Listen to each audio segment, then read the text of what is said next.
Ohayo gozaimasu. C'est bon matin. Comme vous le savez peut-être, j'ai été partie du 16 juillet au 15 août au Japon, 32 jours exactement, avec une équipe missionnaire d'une vingtaine de jeunes pour aller aider Julie Paquette, que vous connaissez sûrement, qui est missionnaire avec Jet, qui est au Japon depuis 2 ans. Donc, on est allé pour l'aider dans son ministère avec les jeunes, puis on est aussi allé dans le camp de Kinshuko, on est resté là pour le mois, qui est situé au nord-est de l'île principale du Japon. Puis le nom exact de la place est vraiment long puis compliqué à dire, fait que s'il vous plaît. Les personnes qui s'occupent du camp sont Taka Araki, qui est le directeur du camp. Yu Ito s'occupait de l'entretien, puis Yunko Sato était la cuisinière.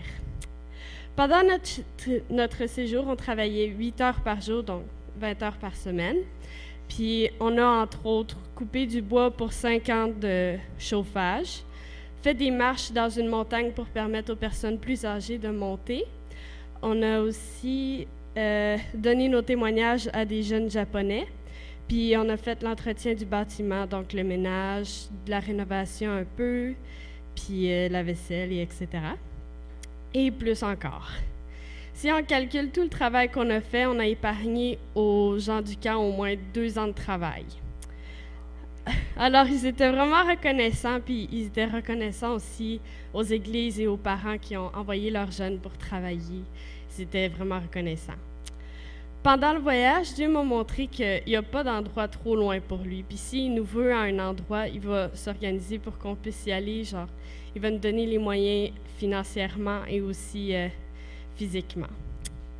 Je voulais prendre le temps aussi de remercier ceux qui ont prié pour nous pendant le voyage. Ça a fait toute la différence. Il y a eu personne de gravement blessé, ou il peut arriver plein de choses, mais rien n'est arrivé de grave, merci Seigneur. Puis je voulais aussi vous remercier pour vos dons. Je sais qu'il y a plusieurs personnes dans l'Assemblée qui m'ont soutenu financièrement. Puis je veux vraiment prendre le temps de vous remercier parce que sinon, j'aurais pas pu faire ce voyage-là probablement. Puis Dieu va vous bénir pour ça. Puis vous avez béni la communauté japonaise aussi. Alors je voulais prendre le temps de vous remercier. Puis maintenant, on va mettre la vidéo de qu'est-ce qu'on a fait au Japon. Ouais. Oui. Alors, on va aller dans le message ce matin. On a un chant aussi après le message, donc je vais terminer un peu plus tôt pour permettre à Marie-Renée de faire le chant. Donc, préparez vos cœurs. Et puis, le Seigneur veut vous parler ce matin d'une façon bénie. Tendre Père, que tu puisses encore une fois manifester ta présence. Pardonne-nous tous nos péchés. Seigneur, on sait qu'il y a plein de choses encore qu'on manque. On est loin d'être comme Jésus. Et puis, Seigneur, tu pourrais nous faire des reproches. Mais c'est pas ce que tu veux faire. Ce matin, on est ici pour venir, pour que tu puisses faire une œuvre dans nos cœurs, pour que tu nous fasses avancer un peu plus loin avec toi, pour qu'on puisse augmenter dans notre foi, qu'on puisse augmenter dans notre amour, qu'on puisse augmenter dans notre connaissance de ta personne. Alors, révèle-toi ce matin, c'est ce qu'on a besoin. Dispose les cœurs. Donne-nous le zèle qu'on a besoin d'avoir. Seigneur, tu veux un peuple zélé pour les bonnes œuvres. Seigneur, crée ce zèle-là en nous au travers de ta parole. Révèle-toi ce matin. Au nom de Jésus-Christ. Amen. Alors, on va lire 1 Samuel, chapitre 6.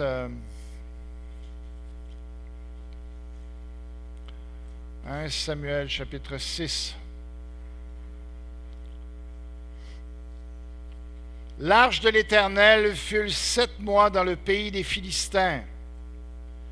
S'il y en a qui ne comprennent pas de quoi on parle, ce n'est pas grave, je vais vous expliquer les choses. Je vais mettre ça à votre niveau, vous allez voir. Et les Philistins appelèrent les prêtres et les devins, et ils dirent, « Que ferons-nous de l'arche de l'Éternel? Faites-nous connaître de quelle manière nous devons la renvoyer en son lieu. » Ils répondirent, « Si vous renvoyez l'arche du Dieu d'Israël, ne la renvoyez point à vide, mais faites à Dieu un sacrifice de culpabilité, alors vous guérirez. Et vous saurez pourquoi sa main ne s'est pas retirée de dessus de vous. » Les Philistins dirent, « Quelle offrande lui ferons-nous? » Ils répondirent, « 5 tumeurs d'or et 5 rats d'or. » D'après le nombre des princes des Philistins, car une même plaie a été sur vous tous et sur vos princes. Faites des figures de vos tumeurs et des figures de vos souris ou de vos rats qui ravagent le pays. Et donnez gloire au Dieu d'Israël. Peut-être cessera-t-il d'appesantir sa main sur vous, sur vos dieux et sur votre pays. Pourquoi endurcisseriez-vous votre cœur, comme les Égyptiens et Pharaon ont endurci leur cœur? N'exerce-t-il pas ses jugements sur eux? Et ne laissèrent-ils pas alors partir les enfants d'Israël? Maintenant, faites un char tout neuf et prenez 2 vaches qui allaitent et qui n'aient point porté le joug, attelez les vaches au char et ramenez à la maison leurs petits qui sont derrière elles. Vous prendrez l'arche de l'Éternel et vous la mettrez sur le char. Vous placerez à côté d'elle dans un coffre les objets d'or que vous donnez à l'Éternel en offrande pour le péché, puis vous la renverrez et elle partira.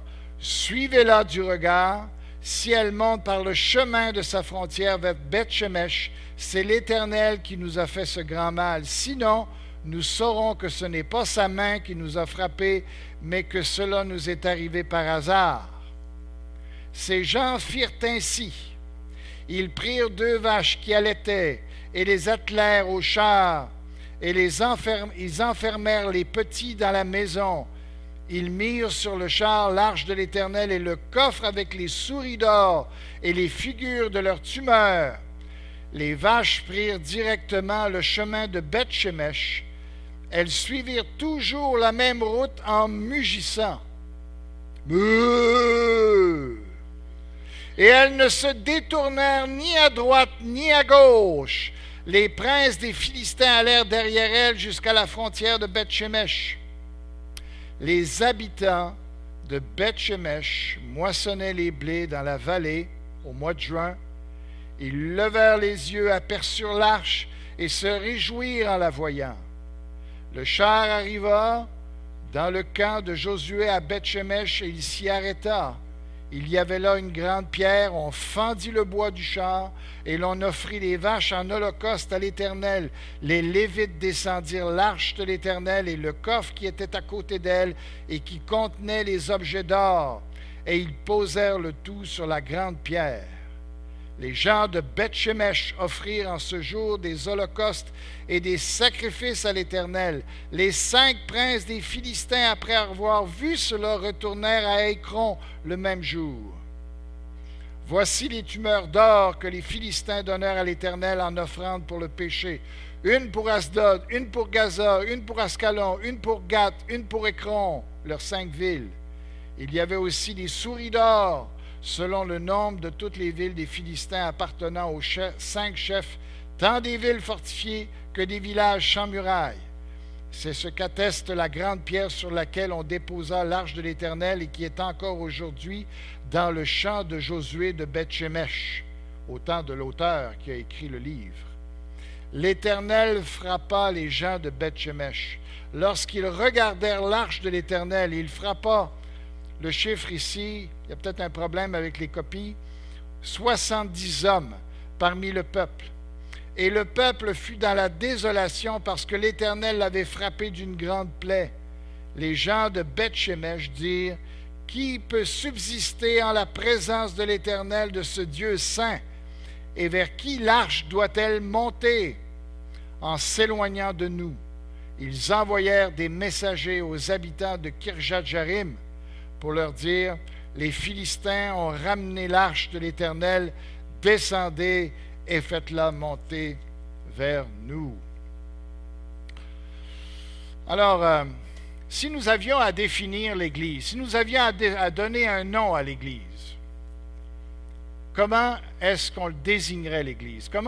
Quel nom on donnerait pour expliquer ce que l'on fait ici? Le mot Église, ça veut dire rassemblement. Ça ne décrit pas, oui, bien sûr, on se rassemble. Ça décrit l'aspect physique, qu'on est plusieurs ensemble. Mais ça ne dit pas ce qu'on fait ensemble. Ça ne décrit pas vraiment ce qu'est une Église. Si je vous demandais, qu'est-ce que ça fait une Église? Notre raison d'être, c'est quoi? Il y a des gens qui vont nous dire, c'est le salut. Bien sûr, c'est de ressembler de plus en plus à Jésus-Christ. Bien sûr. Mais j'aimerais vous proposer ce matin une autre façon qu'on peut voir l'Église aussi, qui est tout à fait juste. D'accord?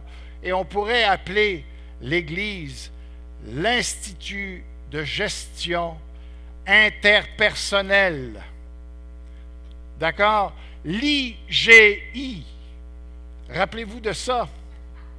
Ou encore, on peut l'appeler la FSS. Ça veut dire quoi? La faculté des sciences sociales. Pourquoi?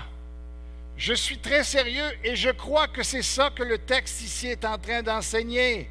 Parce que ce qui nous préoccupe, ce qu'on ne fait pas à l'école, ce qu'on ne donne pas dans les autres instituts, ce qu'on ne fait pas à l'université, c'est de montrer aux gens comment se comporter, premièrement avec Dieu, deuxièmement entre nous. Savez-vous la richesse de l'institut que l'on a, de l'école que l'on a quand on se réunit, c'est qu'on va vous montrer comment vous comporter avec les autres. Dans les écoles, on vous montre comment vous comporter avec les machines, comment vous comporter avec le corps humain, mais on ne vous dit pas comment se comporter dans les relations, comment faire. Pourtant, on a plus souvent affaire avec des gens que souvent avec des machines ou avec des institutions ou des administrations. Ce qui est le plus compliqué de notre monde, c'est les personnes, c'est de savoir comment agir envers elles, comment être heureux les uns avec les autres. C'est ça qui est compliqué. Et ça, on nous apprend à manger à l'école, on nous apprend à faire à manger à l'école, on nous apprend toutes sortes de trucs, mais on ne nous apprend pas comment se comporter, comment être avec les autres. Et quand on vient à l'Église, on apprend à se comporter avec Dieu, ce qui est le plus important, mais on apprend aussi à savoir comment avoir des belles relations, comment se réconcilier quand il y a un conflit. N'est-ce pas que c'est pratique? N'est-ce pas que combien c'est essentiel? Nous sommes fort handicapés sur comment se comporter avec les autres. Vous allez le voir encore ce matin. C'est ce que je veux vous démontrer au travers de ça. Vous allez voir comment ce chapitre-là est extrêmement utile pour notre vie de tous les jours. Vous allez voir ça. Alors, c'est ce qu'on veut voir. Et on veut se concentrer sur l'essentiel. Le thème majeur, ici, c'est l'art de la réconciliation. Ce qu'on voit ici dans ce texte, c'est l'art de la réconciliation. C'est valable avec Dieu, mais c'est valable aussi avec les autres. On essaie autant que possible de ne pas avoir de conflit avec les gens, n'est-ce pas? On essaie d'avoir des bonnes relations et c'est important parce que si on veut être heureux, il faut avoir des bonnes relations. Si ce matin, vous êtes en conflit avec quelqu'un, un sérieux conflit, votre joie est affectée, n'est-ce pas? Votre vie est affectée. C'est difficile de fonctionner quand on sait que quelqu'un nous en veut ou que quelqu'un ne veut plus nous parler ou qui ne veut plus nous appeler. Il y en a qui vivent ça ici. N'est-ce pas? C'est souffrant. Toi, tu n'as jamais eu de conflit. Ah, bravo, c'est merveilleux. Alors, si jamais vous n'êtes pas comme Linda, et si ça vous arrive, ça vous arrive d'avoir des conflits, tu sais, pauvre vous, hein? Eh bien, comment vous faites? Une fois là, que vous avez fait tout ce qu'il fallait, vous avez l'impression d'avoir fait tout ce qu'il fallait pour avoir une bonne relation avec quelqu'un, avec un voisin, avec un patron, avec notre épouse et tout ça, eh bien, et qu'on a manqué. Et que là, le conflit s'est installé. On fait quoi pour revenir du conflit? Savez-vous comment? Revenir d'un conflit? Alors, Linda, il faut absolument que tu nous apportes un message là-dessus.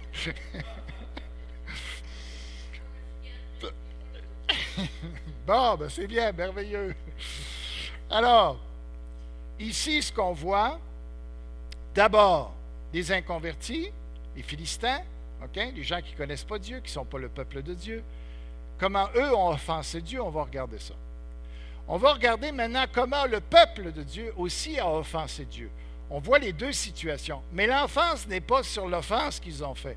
Ce que je veux qu'on regarde ce matin, ce n'est pas l'offense qu'ils ont fait premièrement, mais de quelle manière ils ont réparé l'offense, de quelle manière ils sont revenus de ce conflit-là pour être en paix. C'est ça qui est important de ce texte-là. Alors, j'aimerais vous exposer cela ce matin. Alors, qu'est-ce qu'on voit? On voit d'abord, premièrement, on voit les païens, ou on voit les Philistins, on voit le peuple qui n'est pas le peuple de Dieu, qui ont offensé Dieu. Ça nous apprend des choses. Okay? Ils l'ont profondément offensé. Qu'est-ce qu'ils ont fait? Bien, ils sont rentrés dans le pays, ils ont pris ce qui représentait son œuvre et non pas sa personne, l'arche de l'Alliance qui parle de son œuvre, qui est sacrée, qui est l'objet où Dieu se révélait, qu'on ne devait pas toucher, traiter n'importe comment. Ces gens-là ont pris l'arche, ils l'ont déménagée, ils l'ont transportée dans leur pays. Tout ce qu'ils ont fait là, Dieu s'arrachait les cheveux sur la tête, si vous me permettez l'expression. Okay? Ce qu'ils faisaient là, ils ne réalisaient pas ce qu'ils étaient en train de faire. D'accord? Mais ils ont traité pas seulement un coffre d'une façon indigne, mais ils ont traité Dieu d'une manière indigne. Quand ils ont transporté l'arche, c'est Dieu qu'ils ont transporté, parce que Dieu s'identifiait clairement avec cet objet-là. Ils l'ont pris sans aucun respect. Ils l'ont pris, ils l'ont amené chez eux, ils l'ont mis à côté de Dagon. On a vu ça la semaine passée. Ils ont présenté ça à Dagon. Voici celui que tu as vaincu. Imaginez comment Dieu se sent dans tout le processus. Pas un coffre là, qui bouge. C'est un Dieu qui est là. OK? Qu'on met devant Dagon, qu'on lui fait dire, voici ton maître, voici celui qui t'a vaincu. Imaginez comment il se sentait au ciel. Puis on va voir comment il réagit. OK? Alors, ils ont fait ça. Et en plus, quand il a commencé à agir puis à frapper leur Dieu pour leur montrer de dire, vous pensez que moi, j'ai été vaincu par cette statue-là? Hein? Il leur a dit, ça n'a même pas de tête, ça n'a même pas de bras, c'est pas vivant, cette affaire-là. Et puis, vous allez me comparer à ça. Alors, Dieu a montré ça quand ils ont vu qu'il était en train de rendre en poussière leur Dieu. Ce qu'ils ont fait, ils ont pris l'arche, ils ont sorti l'arche, ils ont dit, il faut qu'on mette ça ailleurs, il ne restera plus de Dieu. D'accord? Alors, ils ont commencé à le promener dans le pays, de village en village, selon la conception qu'on a vue la semaine passée. Mais Dieu, ce qui est à chaque village qu'il donnait, c'est qu'il était en train de dire, ce Dieu-là, peut-être qu'il ne sera pas plus fort que le Dieu qui est en train de régner sur la région. Comprenez? À chaque place où on a déposé l'arche, on a insulté Dieu sur ce qu'il est, sur sa souveraineté, sur le Créateur qu'il est, sur sa toute-puissance. On l'a mis dans un endroit, puis en disant, ah ben là, il va être calme, là, il ne touchera pas personne, là, ça va bien aller. Il a frappé la population à chaque fois. Quand on leur bougeait, on l'a encore insulté pour dire que, ah, là, ici, il n'y aura peut-être pas de pouvoir. Il va peut-être être dominé, il va peut-être être tranquille. Puis Dieu a dit, vous pensez que vous allez m'isoler dans un coin, puis que moi, le Dieu de l'univers, que je vais me contenter de rester tranquille, puis que je ne vais pas montrer ma puissance? Il leur frappait la population. On leur bougeait, il leur frappait encore plus. Voyez-vous, ici, on est en train de voir un Dieu qui est vivant, qui est en train de se faire insulter par les gens, par les hommes. Là, on va faire le parallèle, après ça, on va faire le parallèle. Comment nous sentons quand on nous insulte, qu'on nous blesse, qu'on ne nous respecte pas? On a l'impression des fois que Dieu, on oublie qu'on est fait à l'image de Dieu. Mais ce que ça veut dire, c'est que Dieu est beaucoup plus encore, si on pourrait dire, est une personne beaucoup plus complète et parfaite que nous. Et quand il vit une offense, il la vit beaucoup plus profondément que nous. Comprenez-vous, on est à son image. Si nous, il y a des choses qui nous blessent, ce Dieu-là aussi, il n'est pas un objet. Il a des sentiments, il a une volonté, il a une intelligence, il a une conscience, il a une justice. Tu ne fais pas que ce que tu veux avec ce Dieu-là. C'est une personne. Puis ce matin, ce que je veux vraiment mettre dans votre esprit, c'est que Dieu, c'est une personne qui réagit exactement comme vous. Comprenez ça? Ça veut dire qu'on ne peut pas l'ignorer, on ne peut pas lui manquer de respect, on ne peut pas l'insulter. Si vous ne voyez pas les larmes que ça lui fait couler, ou si on ne voit pas la blessure que ça génère, ce n'est pas parce qu'elle n'a pas lieu. C'est juste parce que nous, on ne voit pas sa réaction dans son visage. On ne voit pas comment il se comporte sur son trône quand il voit ce que les hommes peuvent faire, peuvent dire. Si on le voyait réagir sur son trône, on dirait « Oups, attention ». Bien là, ce qu'on voit dans ce récit-là, c'est qu'une fois, Dieu a montré comment il se sentait. Il a montré qu'il a été profondément blessé dans sa dignité. Ce que ce texte-là est en train de nous révéler, c'est que Dieu est une personne, mais non seulement une personne avec des sentiments, avec des principes moraux, avec une justice, un bien puis un mal. Mais en plus, on voit que c'est un Dieu qui est digne de tout honneur. C'est un personnage, une personne hautement digne, hautement honorable. Et ces gens-là n'ont pas su respecter son grand honneur, l'ont bafoué, l'ont traîné n'importe comment. Et Dieu a accepté jusqu'à un certain point parce qu'il aurait pu carrément les rayer, les détruire. Il a eu beaucoup de patience dans cette humiliation qu'on lui faisait subir. Mais Dieu est une personne hautement honorable. Comprenez? C'est pas petit Joe connaissant, c'est pas notre petit chum, c'est Dieu, le Dieu des cieux, le Saint des saints, le Dieu très haut. Comprenez? Puis ça, là, ça doit être quelque chose qui nous passionne, qui nous occupe, qui possède notre cœur, de réaliser qui il est. Maintenant, ce qu'il va montrer, il va dire aussi, non seulement vous m'avez manqué d'honneur, mais en plus, je vais vous montrer que je suis une personne extrêmement puissante. Parce que quand il a jugé les gens, puis que les gens mouraient, d'accord? Quand il a envoyé cette peste, avec les rats ici qui ravageaient les récoltes et qui en plus étaient en train de propager la maladie, et qu'il y a une épidémie qui a éclaté, puis que les gens mouraient, comprenez? C'est parce que Dieu était réellement fâché. Pas un Dieu qui perd les pédales, mais un Dieu qui est tellement blessé ici dans la justice qu'on lui doit, qu'il va dire, pensez que vous allez me traiter n'importe comment, vous autres? Tu sais, vous invitez des gens chez vous, tu sais, vous invitez des gens, puis quand vous les recevez, Jésus a dit, hein, vous me recevez même pas comme il faut. Il dit normalement, il dit avec cette dame là, qui a lavé ses pieds, il dit on lui lave les pieds, on dit bonjour, on s'occupe d'elle quand il rentre et tout ça. Mais il dit vous n'avez rien fait pour moi. Ben, c'est exactement, imaginez, vous recevez des gens chez vous, et puis là, vous vous servez tous les meilleurs repas, tous les meilleurs morceaux, tu sais, la petite assiette en carton pour les invités. Vous avez la petite assiette avec l'or en bordure, tu sais, la verre, la coupe d'or et tout ça. Elle, c'est le petit verre en styrofoam, les petites fourchettes en plastique. T'sais, au bout de la table, vous autres, vous parlez entre vous, vous l'isolez bien comme il faut pour qu'elle sente qu'elle est bien pas comme vous autres. Puis vous mettez ça, vous y indiquez même pas où est la toilette, vous vous en occupez pas, il n'y a pas rien pour s'essuyer les mains et tout ça.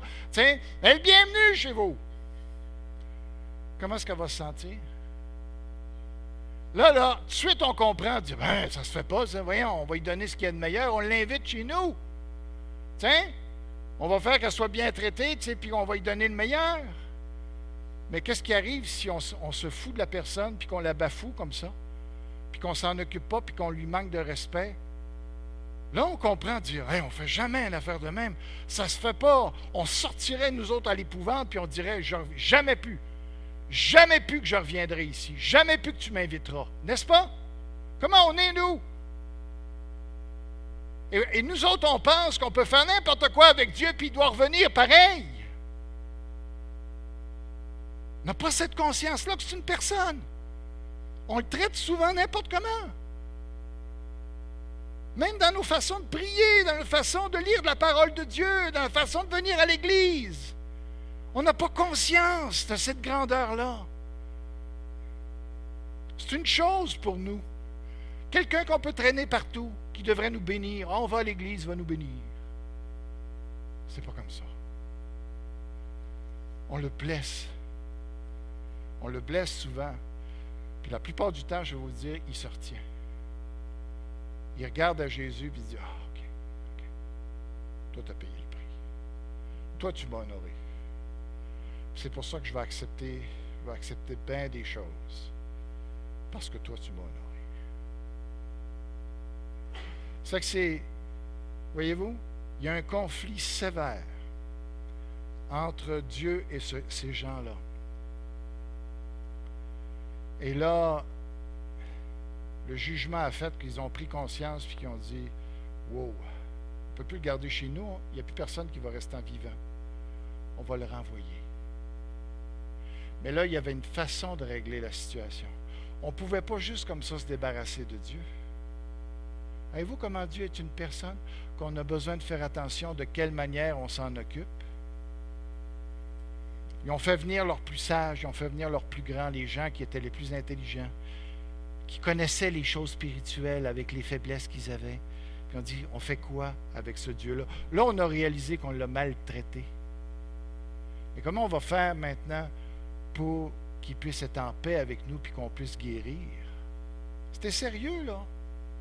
Il y en a peut-être qui, dans l'Église là, qui sont malades parce qu'ils n'ont pas su respecter Dieu correctement. Croyez-vous à cette doctrine-là? Croyez-vous qu'il peut nous arriver des accidents parce qu'on s'est moqué de Dieu?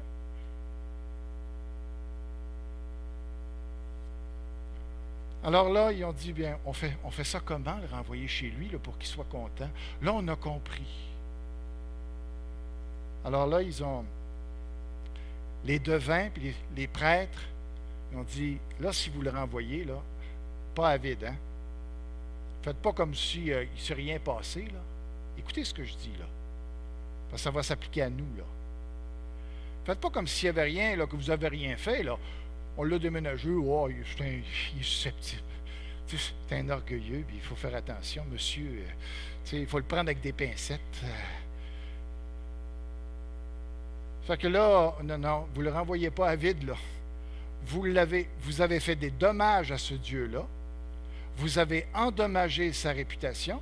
L'hébreu est très clair. Le mot qui est employé ici, là, vous avez besoin d'enlever le dommage que vous lui avez fait. Il y a un dommage réputationnel qui a été fait envers Dieu et il fallait réparer ça.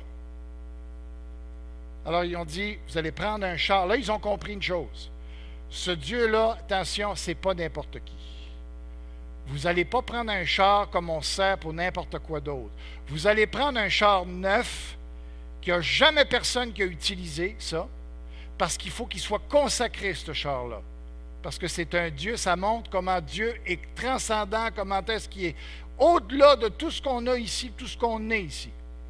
Char neuf, ça prend des vaches neuves. Excusez le terme. Oui, c'est ça. OK? Des vaches, là, qui n'avaient pas porté le joug, qui n'avaient pas travaillé, qui n'avaient jamais fait autre chose que juste porter des bébés. Hein? Ça prend ces vaches-là avec le char neuf, puis que vous allez. Donc, ils ont compris que. Peut-être une minute. Là, ils ont compris une deuxième chose. Non seulement qu'il y avait affaire à un Dieu autre chose, grand, OK, qu'il fallait respecter, mais là, ils ont dit, ça lui a coûté quelque chose. Son honneur est en jeu. Sa réputation est en jeu. Et tout ce qu'ils pouvaient faire, eux, c'est en donnant de l'or. Vous comprenez? On se dit, mais qu'est-ce que Dieu a besoin de l'or? Il n'a pas besoin d'or, c'est sûr. Mais c'est qu'il y a un prix. Quand on veut réparer des choses, il y a un prix. Puis ici, en donnant de l'or, leur or, c'est qu'ils ont dit, wow, lui, ça lui a coûté quelque chose dans sa réputation. Ben nous, ça va nous coûter quelque chose aussi pour réparer le lien. Pour réparer. Vous comprenez? C'est pour ça qu'ils ont mis de l'or.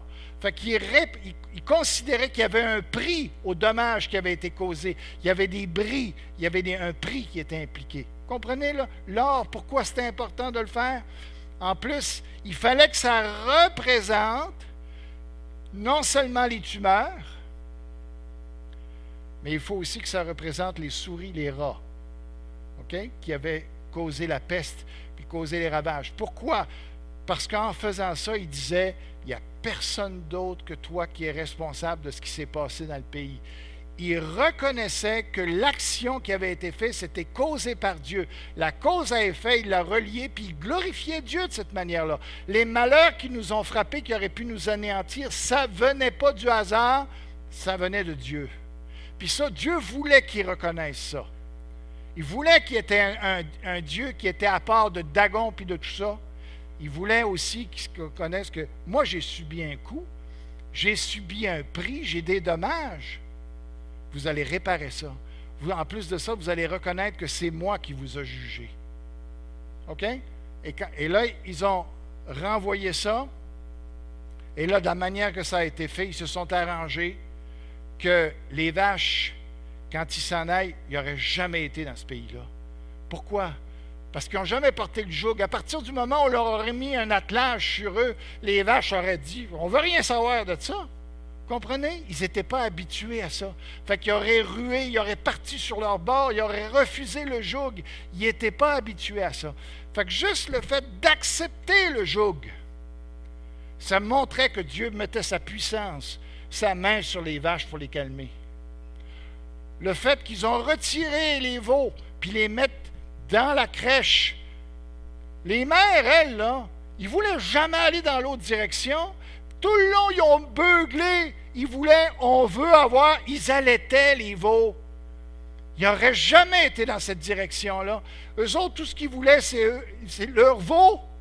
Comprenez? Mais Dieu a mis, c'était une chose pour montrer que celui qui a amené les vaches, là, autrement dit, ce que l'image nous donne, il a pris les vaches par le cou, puis il les a emmenées straight, direct là où ils devaient aller. Ça, là, pour eux, ça a été de dire, « Wow, c'est sûr que Dieu est présent, là. » Vous comprenez ce que je suis en train d'expliquer?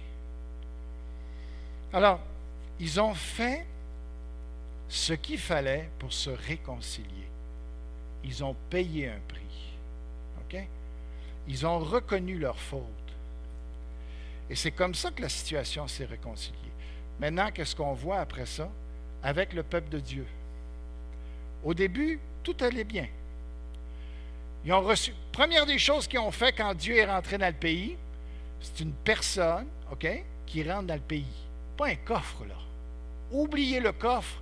Voyez juste Dieu dans sa personne qui rentre dans le pays, comme n'importe qui d'entre nous. Comment est-ce qu'on aimerait être traité? Bon, première des choses qu'ils ont fait, ils ont bien fait. Ils se sont réjouis. Ils ont dit, ouais, Dieu revient. OK? Dieu est partout, d'accord. Mais sa présence, là où il veut se manifester d'une façon plus tangible, c'est au travers du coffre. Dieu rentre dans le pays. De quelle manière recevoir Dieu? Avec joie. On est content que tu sois notre Dieu. On apprécie ce que tu es. C'est important pour nous que tu sois avec nous. Voyez-vous, c'était bien ce qu'ils ont fait. Et ça, Dieu a apprécié ça. Après, qu'est-ce qu'ils ont fait? Bien, ils ont compris qu'on pêche tout le temps, qu'il y a toujours place à être réconcilié avec Dieu, toujours place à être pardonné de quelque chose avec Dieu. Qu'est-ce qu'ils ont fait? Ils ont dit, oh, les holocaustes, c'est pour s'assurer qu'il y a toujours un sacrifice pour les péchés qu'on ne connaît pas, mais qui sont là parce qu'on sait qu'on pêche. Alors, les holocaustes, c'est le sacrifice de base qui efface les péchés qu'on n'a pas connaissance, qui nous permettent d'avoir toujours une relation avec Dieu. Aujourd'hui, on a Jésus qui est toujours là, qui nous pardonne nos péchés continuellement. Il y a des choses, quand on a conscience, qu'il faut confesser, mais les choses qu'on n'a pas conscience, Jésus nous lave continuellement pour que le Père puisse nous bénir. Alors ça, c'est... eux autres, ils ont fait ce sacrifice-là. Comment ils ont fait? Ils ont pris le char neuf, l'ont défait. Ils ont pris les vaches, ils les ont sacrifiées parce qu'ils ont dit, on est pécheurs, on sait que pour être réconcilié avec Dieu, il faut un sacrifice. Et ils ont fait ça. Dieu a accepté ça. C'était bien. L'autre chose qui a été bien fait, c'est que cette fois-là, c'est des sacrificateurs, des Lévites, sacrificateurs, qui sont venus pour s'occuper des vaches, du sacrifice, du coffre. C'est eux qui étaient là. Et ça, Dieu a apprécié ça. Parce que c'est seulement ces hommes-là qui pouvaient manipuler ce coffre-là. Maintenant, là où ils ont manqué, c'est que normalement, selon la loi, et ils le savaient, quand on déménageait le coffre, il fallait toujours défaire le rideau du lieu saint sans regarder le coffre. Personne n'avait le droit de regarder le coffre. On détachait le rideau, on avançait vers le coffre et on mettait le rideau sur le coffre parce que personne n'avait le droit même de poser ses regards sur ce coffre-là. OK? Alors, eux, ils n'ont pas fait ça dans cette fois-ci. Ils n'ont pas couvert le coffre avec un voile quelconque pour le cacher des regards. Ils ont manqué à ce que la loi devait dire. Et qu'est-ce qui est arrivé? Les gens ont commencé à regarder le coffre. Il y en a qui pensent que peut-être il y en a qui ont essayé de lever le couvercle pour voir si les tables étaient encore là. Je ne suis pas sûr de ça du tout. Je ne sais même pas s'ils auraient été capables de soulever le coffre si Dieu aurait accepté une chose comme ça. Mais juste le fait qu'ils aient regardé le coffre, c'était interdit par la loi. Pourquoi? Parce que Dieu est susceptible? Non, parce qu'il veut montrer que, hey, je suis un Dieu saint, moi. Je suis complètement différent de vous. Vous n'avez pas le droit d'avoir des relations avec moi comme ça parce que vous êtes tellement différent de moi. Je veux accepter, je veux avoir une relation avec vous, mais pas sur n'importe quelle base. Vous ne me traiterez pas comme quelqu'un de vous. Dieu, là, c'est un Dieu qui est saint, qui ne manque jamais dans l'amour, qui ne manque jamais dans la justice, qui ne manque jamais dans la patience, qui ne manque jamais dans la générosité. Il ne manque jamais dans rien. Il accomplit ses devoirs parfaitement depuis toujours. Est-ce qu'on pense qu'on peut le regarder impunément comme ça? On ne ferait même pas ça avec le roi. Souvenez-vous de l'histoire d'Esther. Il fallait que le roi puisse tendre le sceptre pour dire « Je t'accepte dans ma présence » parce que tu ne rentrais pas dans la présence du roi parce que c'était quelqu'un d'autre, bien au-dessus de toi. Pour ça qu'Esther avait peur de mourir. C'est juste un roi de ce monde qui fait ça.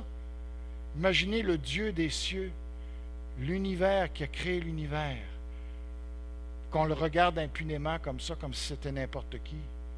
Ce fois-là, il a été beaucoup moins patient envers son peuple. Il a dit, ils ont été frappés de mort immédiatement. Je peux vous garantir qu'ils ont dû s'activer pour trouver un voile pour le couvrir avant que tout le monde meure. Parce que c'est un Dieu saint. Non seulement c'est une personne très honorable, très puissante, comme ils avaient vu chez les... Mais là, ce qu'on apprend encore plus, c'est que c'est un Dieu qui est saint. Un Dieu qui n'est pas comme nous. Un Dieu qui se comporte tout le temps différemment de nous.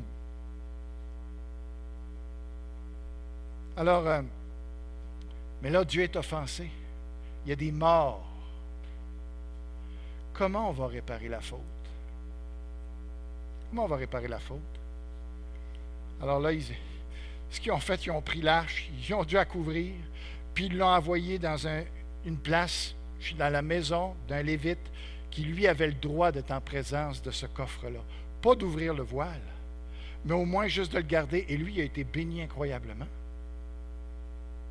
Voyez-vous, c'est que ici, on voit un conflit, puis on voit des actions qui ont été prises pour réparer le conflit.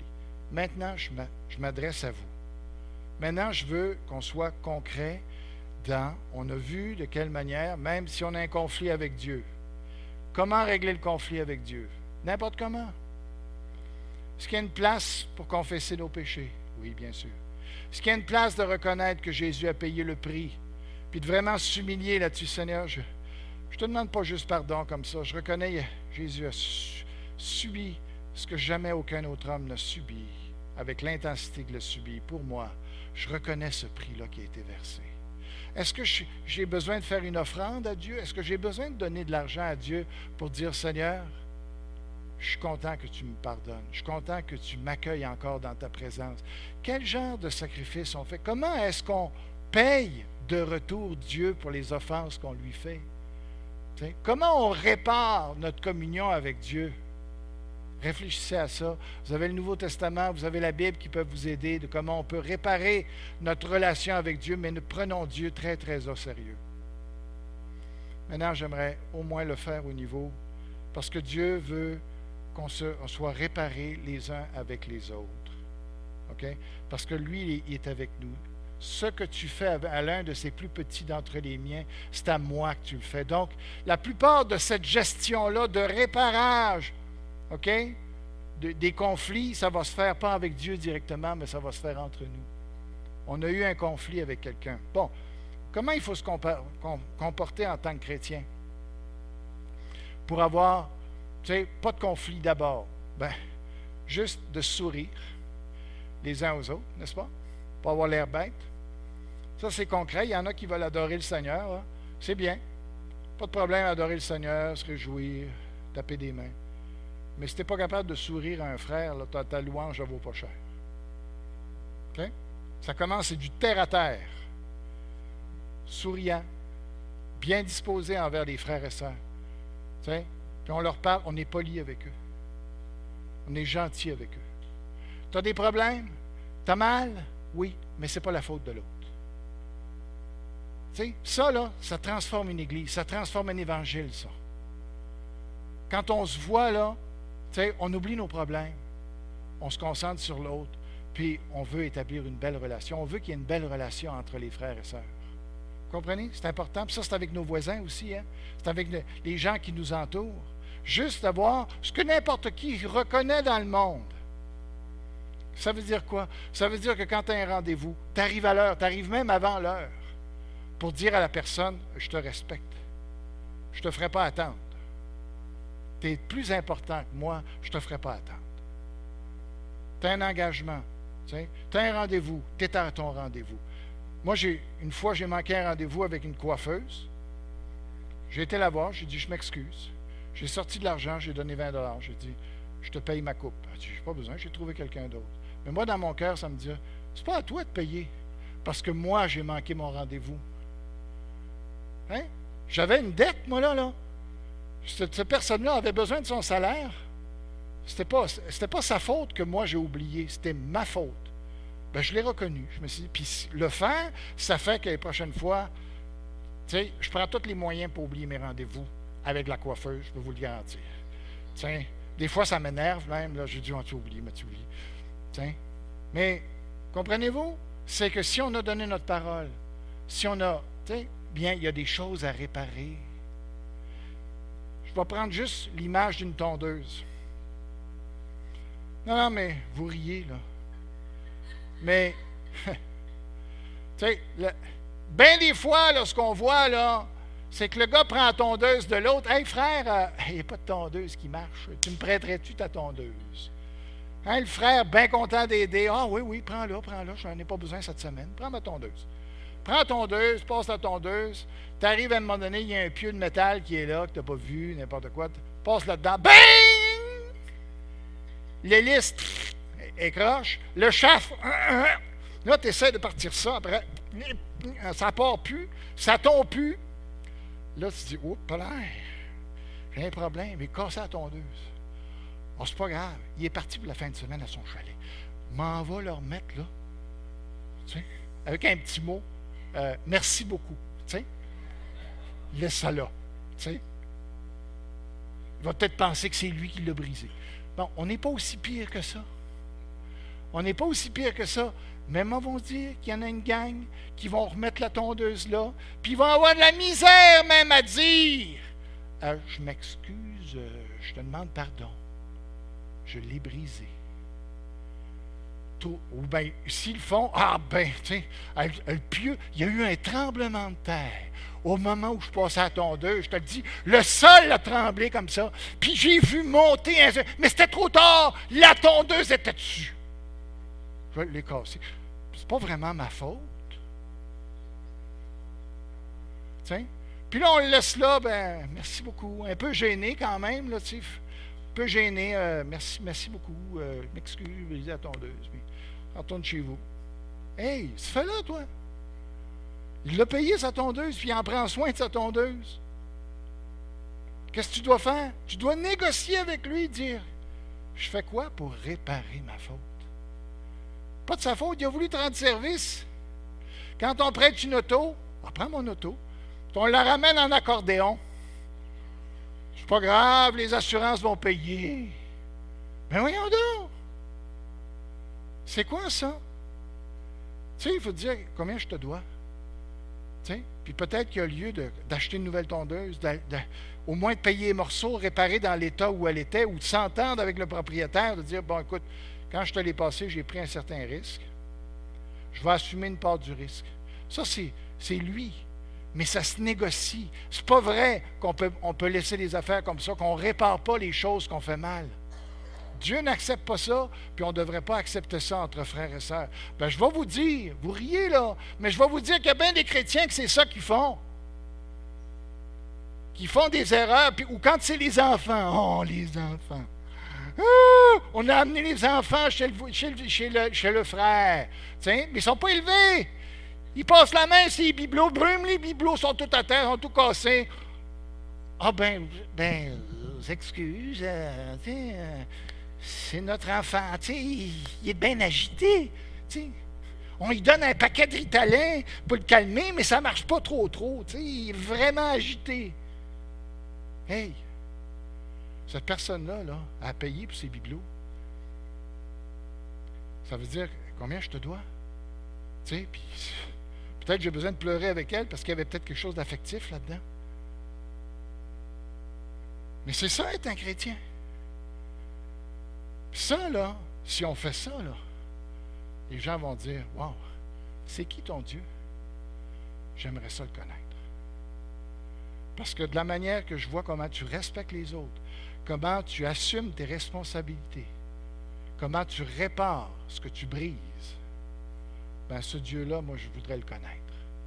Parce que je n'ai pas vu ça souvent. J'ai vu bien des gens s'échapper. J'ai vu bien des gens s'excuser. J'ai vu bien des gens passer des choses, faire comme si rien n'était. Mais des gens qui assument leurs responsabilités. Puis si on emprunte quelque chose ici dans l'Église, n'importe quoi, un frère, là, avant de l'emprunter, il faut se dire, oups, m'as-tu être capable de le traiter comme lui le traite, puis de le rendre dans le même état qu'il me l'a rendu? Est-ce qu'on va se respecter de cette manière-là ou on va prendre pour acquis que l'autre nous le devait? Non, hein? Mais ça, c'est le christianisme. Ça, là, ça touche les gens. Puis c'est ça que ce passage-là nous montre, c'est que tu ne peux pas renvoyer le coffre à vide. Il y a une réparation. Demander pardon. Ah, je te demande pardon. D'abord, c'est une mauvaise... En tout cas, de la manière qu'on le dit, c'est une mauvaise phrase. Ou je m'excuse, ça c'est encore pire. Je m'excuse, c'est comme si ça m'est tombé du ciel, j'en suis pas responsable. Non, je demande pardon, c'est déjà mieux, mais on ne le fait pas comme ça devrait le faire. Je demande pardon. Ça veut dire que tu attends, tu me pardonnes-tu? Tu sais, une façon qui serait mieux d'exprimer, veux-tu me pardonner? Parce que là, c'est pas toi qui te pardonne. Tu as offensé l'autre, tu as brisé ses affaires, tu as insulté ses enfants, n'importe quoi. Est-ce que tu veux me pardonner? C'est lui qui va te libérer, c'est pas toi qui te libère. T'sais, il faut qu'on change notre façon, entre frères, là. Puis là, on attend, puis des fois, on va attendre, on va dire, ça ne viendra peut-être pas tout seul. Parce que quand on réalise qu'on a fait vraiment mal à quelqu'un, qu'on lui a cassé sa vie, bien là, quand on dit, veux-tu me pardonner, peut-être ça va prendre des mois. Où il va réfléchir, il va ronger son frein, il va ravaler sa colère, puis à un moment donné, il va dire, OK, Seigneur. OK, Christ a vraiment payé pour ça, j'y pardonne. Nos affaires de régler nos choses à la sauvette puis à la va-vite, là, ça ne marche pas. Puis ça fait juste frustrer les autres. Ça fait juste, il y a de l'amertume qui est dans les églises parce que les frères ne savent pas comment réparer leurs choses comme il faut. Ils ne savent pas demander pardon comme il faut. Puis on s'étonne qu'il y a des gens qui ne sont plus dans les églises parce que, même s'ils n'ont pas raison de ne pas être dans l'église, mais c'est parce qu'on ne fait pas toujours les choses correctement non plus. J'aimerais que Marie-Renée vienne. Vous comprenez ce que je vous dis? C'est important. C'est ce que ce texte-là nous montre. Que Dieu vous bénisse. Si ce matin, il y en a qui ont compris qu'ils avaient besoin d'être réconciliés avec ce Dieu-là qui est une personne, que vous avez offensé, que vous avez blessé, si vous n'êtes pas réconcilié avec lui, si vous n'avez pas demandé pardon, puis qu'il ne vous a pas encore accepté comme son fils ou sa fille, venez en avant pendant que Marie-Renée va chanter. Moi, je vais me tenir à côté ici, je vais prier pour vous, puis je viendrai vous voir après simplement. Je ne vous retiendrai pas longtemps, mais faites ce pas de foi-là, et que Dieu vous bénisse abondamment.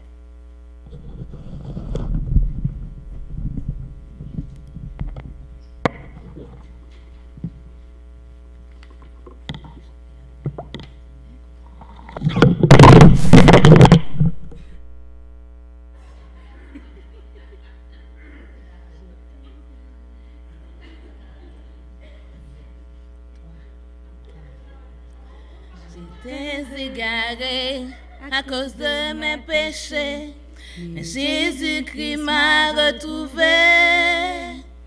Il m'a pardonné oh il m'a libéré, c'est pourquoi je veux le louer. En moi grandissait la peur et puis l'ennui, j'avais eu peur de la vie. Mais tu es venu et tu as tout changé, c'est pourquoi je veux te chanter. Tout Jésus, je t'aime parce que tu m'as sauvé.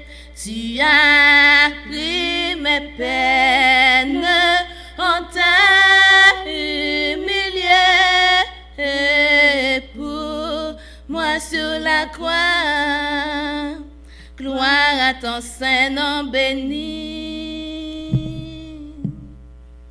Quand tout m'abandonne, tu me tiens par la main, tu me soutiens sur le chemin. Je suis heureuse car tu vis au fond de moi, je veux m'abandonner à toi. Tout Jésus, je t'aime parce que tu m'as sauvé. Tu as pris mes peines, on t'a humilié pour moi sur la croix. Gloire à ton Saint-Nom béni. J'étais enchaînée, perdue dans le péché, mais Jésus-Christ m'a libérée. Il me tient dans sa main, oh je suis heureuse, béni soit son nom glorieux. Tout Jésus, je t'aime parce que tu m'as sauvé. Tu as pris mes peines, on t'a humilié pour moi sur la croix. Gloire à ton Saint-Nom béni. Tout Jésus, je t'aime parce que tu m'as sauvé. Tu as pris mes peines, on t'a humilié pour moi sur la croix. Gloire à ton Saint-Nom béni. Gloire à ton Saint-Nom béni.